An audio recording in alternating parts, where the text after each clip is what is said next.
Hello friends, நாங்கள் உங்கள் surprise காட்ட போகிறோம். வாங்க பார்க்கலாம். இங்கே பாருங்க, எங்கள் வீட்டில் ரமட்டான் காய்ச்சி நிற்கு. டேஸ்ட் பண்ணி பார்த்துடலாமா? நீர் கூட இருக்கு. இதுதான் எங்கள் தோட்டம் ரமட்டான்.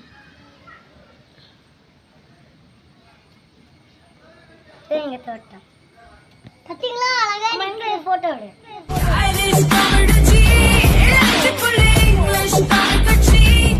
இப்போ ஒருக்கா டேஸ்ட் பண்ணி பார்க்கலாம்.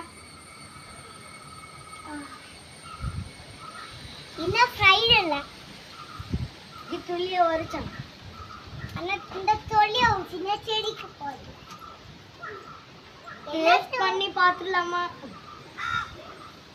டேஸ்ட் பண்ணி பார்த்துடலாம். சுவையா இருக்கு. எனக்கும் தான்.